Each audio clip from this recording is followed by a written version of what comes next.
India Australia economic cooperation and trade agreement IndAus ECTA के प्रभावी और सफल नेगोशिएशन पर बधाइयां देता हूं। Well, both Modi ji and I are keen to see a comprehensive and ambitious trade deal concluded between our two countries.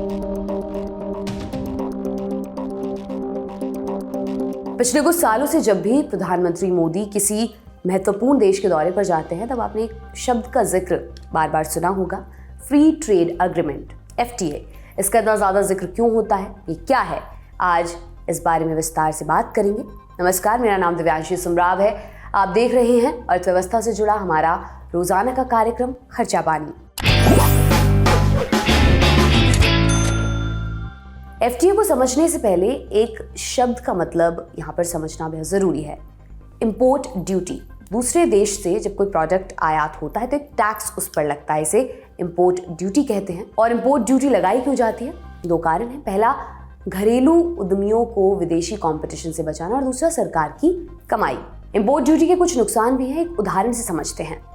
ये कहानी है कानपुर में कपड़ा बनाने वाले निक्कू और दुबई की एक छोटी खजूर व्यापारी फातिमा की। निक्कू मिडिल क्लास की एक लड़की है जो अपने कुछ साथियों के साथ कपड़े का कारखाना चलाती है। उसके कपड़े की डिजाइनिंग और क्वालिटी दोनों बहुत बेहतरीन है, पर दूसरे देशों में लगने वाली ड्यूटी के कारण उसके कपड़े महंगे हो जाते हैं। उधर फातिमा को भी अपने खजूरों की क्वालिटी की समझ है। वो जानती है कि भारत जैसे देशों में इसकी डिमांड अच्छी है, पर फिर से वही समस्या, इंपोर्ट ड्यूटी। दाम बढ़ जाता है और डिमांड कम हो जाती है, यानी फातिमा और निक्कू जैसे उद्यमियों को इंपोर्ट ड्यूटी से भारी दिक्कत झेलनी पड़ती है। इस दिक्कत से पार पाने का कोई उपाय है। इसी उपाय का नाम है फ्री ट्रेड एग्रीमेंट। साल 2022 में भारत ने UAE के साथ फ्री ट्रेड एग्रीमेंट किया, जिसके तहत 90% चीज़ों से इंपोर्ट ड्यूटी हटा दी गई। यानी अब भारत से कपड़े UAE एक्सपोर्ट करने में और UAE से खजूर भारत भेजने में कोई टैक्स नहीं लगेगा। यानी निक्कू और फातिमा दोनों का है फायदा। फ्री ट्रेड एग्रीमेंट से इन दोनों का फायदा तो हो गया, लेकिन जैसा हमने पहले बताया, इंपोर्ट ड्यूटी एक खास कारण से लगाई जाती है। तो अब उन कारणों का क्या होगा, चलिए जान लेते हैं। हालिया सालों में भारत ने जो ट्रेड एग्रीमेंट किए हैं या करने वाला है, वो कितने फायदे के रहे हैं। किसी भी व्यापार समझौते में अलग अलग चीजें तय होती हैं। मसलन इंपोर्ट ड्यूटी कितनी होगी, कौन से प्रोडक्ट आयात होंगे, उनकी क्वांटिटी कितनी होगी, कितना कोटा होगा, इस तरह के नियम शामिल होते हैं। जब देशों के बीच व्यापार समझौते होते हैं वो 3 तरह के हो सकते हैं। ये पहला है, इसमें बस उन प्रोडक्ट्स की लिस्ट बनाई जाती है जिनको कुछ बेहतर ट्रीटमेंट देना है। यूँ कहें तो एक दूसरे के प्रोडक्ट्स को ज़्यादा प्रेफरेंस देते हैं। मसलन हम स्टील खरीदेंगे तो आपके देश के स्टील को मिलेगा प्रेफरेंस। भारत ने अब तक ऐसे 6 एग्रीमेंट किए हैं। एशिया पैसिफिक ट्रेड एग्रीमेंट साल 1975 से साइन हुए। इस एग्रीमेंट में 6 देश हैं, बांग्लादेश, चीन, लाओस, मंगोलिया, साउथ कोरिया और श्रीलंका। दूसरा है global system of trade preferences, इसमें 41 देश हैं। भारत और ये 41 देश एक दूसरे को कुछ प्रोडक्ट्स में बेहतर मौका देते हैं। तीसरा है साउथ प्रेफरेंशियल ट्रेडिंग एग्रीमेंट, ये साप्टा के नाम से भी जाना जाता है। इसमें पाकिस्तान, भूटान, अफगानिस्तान, बांग्लादेश, नेपाल, श्रीलंका और मालदीव्स हैं। चौथा है भारत और अफगानिस्तान के बीच में India Afghanistan preferential trade agreement.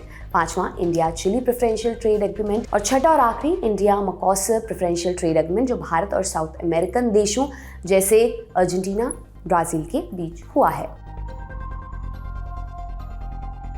Trade agreement का दूसरा प्रकार है फ्री ट्रेड एग्रीमेंट। ये प्रेफरेंशियल ट्रेड डील से ज्यादा व्यापक होता है। इसमें प्रोडक्ट्स के साथ सर्विसेज भी इंक्लूडेड हैं। इसमें एक देश के कुछ प्रोडक्ट्स और सर्विसेज को छोड़कर बाकी सारे प्रोडक्ट्स और सर्विसेज को दूसरे देश में पूरा एक्सेस मिलता है। इन प्रोडक्ट्स पर इंपोर्ट ड्यूटी 0 कर दी जाती है। भारत ने ऐसे 5 एग्रीमेंट किए हैं। पहला श्रीलंका के साथ India Sri Lanka free trade agreement, दूसरा नेपाल के साथ India Nepal treaty of trade, तीसरा India Bhutan agreement on trade, commerce and transit, चौथा India Thailand free trade agreement, पांचवा और आखिरी है साफ्टा। इसमें पाकिस्तान, भूटान, अफगानिस्तान, बांग्लादेश, नेपाल, श्रीलंका और मालदीव्स हैं। तीसरा और सबसे ज्यादा समग्र agreement comprehensive economic cooperation agreement या कॉम्प्रिहेंसिव इकोनॉमिक पार्टनरशिप एग्रीमेंट होता है। इसमें प्रोडक्ट्स और सर्विसेज के साथ और भी चीजें जोड़ी जाती हैं, जैसे इन्वेस्टमेंट, इंटेलेक्चुअल प्रॉपर्टी, इन चीजों को भी पूरा एक्सेस मिलता है। भारत ने ऐसे 8 एग्रीमेंट साइन किए, जैसे India Singapore comprehensive economics cooperation agreement, दूसरा आसियान देशों के साथ India ASEAN comprehensive economic cooperation agreement. इसमें 10 देश हैं, Brunei, Cambodia, Indonesia, Laos, Malaysia, Myanmar, Philippines, Singapore, Thailand और वियतनाम। तीसरा है India South Korea comprehensive economic partnership agreement. चौथा India Japan comprehensive economic partnership agreement. पांचवा India Malaysia comprehensive economic cooperation agreement. छठा है मॉरिशस के साथ India Mauritius comprehensive economics cooperation and partnership agreement.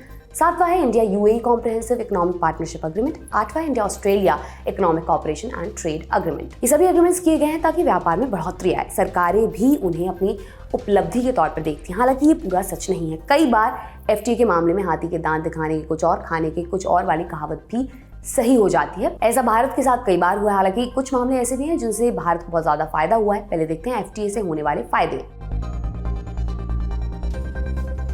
आप कुछ बनाकर बेचना चाहते हैं तो एफटीए से आपको सीधा फायदा मिलता है, खासकर तब जब आप अपनी रॉ मटेरियल बाहर से आयात करते हैं।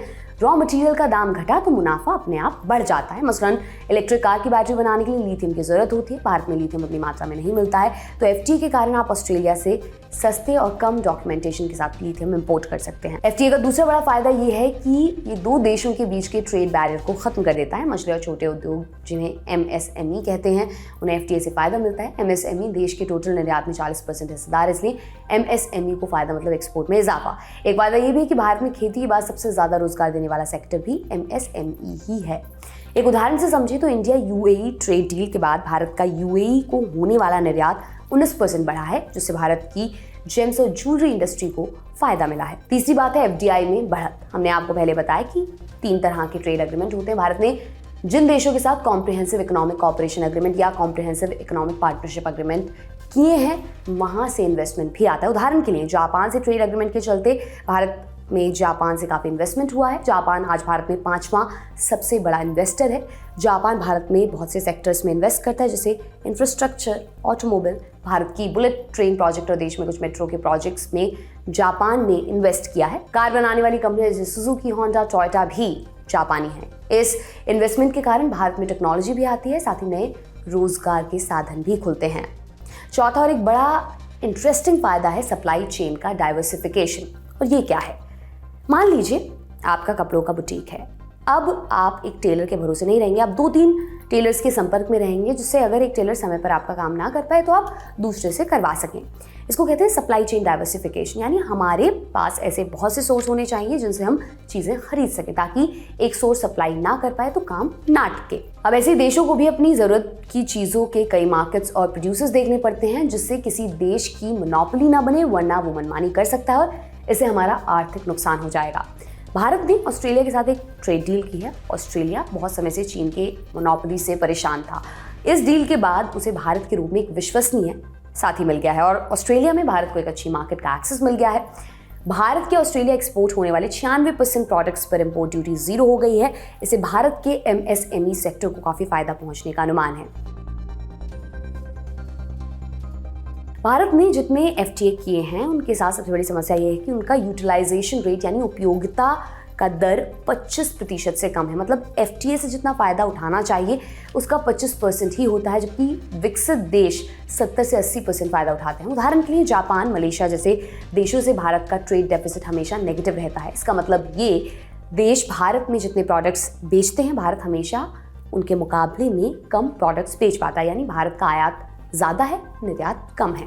आंकड़ों में देखें तो 2010-11 में आसियान देशों के साथ भारत का ट्रेड डेफिसिट सिर्फ 30,000 करोड़ रुपए का था। वो 2022-23 में 3.5 लाख करोड़ रुपए हो गया। आसियान ट्रेड डील के कारण बड़ा नुकसान भारत के लोकल मैन्युफैक्चरर्स को भी हुआ, जैसे एडिबल ऑयल के मैन्युफैक्चरर्स को। इस डील में भारत ने आसियान देशों से आने वाले एडिबल ऑयल को एक्सेस दिया था, जिसकी वजह से भारत में एडिबल ऑयल की इंडस्ट्री बन नहीं पाई और भारत एडिबल ऑयल जैसी एक बहुत आम चीज़ के लिए इन देशों पर निर्भर हो गया। साथ ही इस वजह से एडिबल ऑयल का दाम भी भारत के कंट्रोल में नहीं रहा। आज दुनिया ऐसी कि देशों के बीच व्यापार ना हो ये संभव नहीं है, और व्यापार होगा तो समझौते की जरूरत भी पड़ेगी।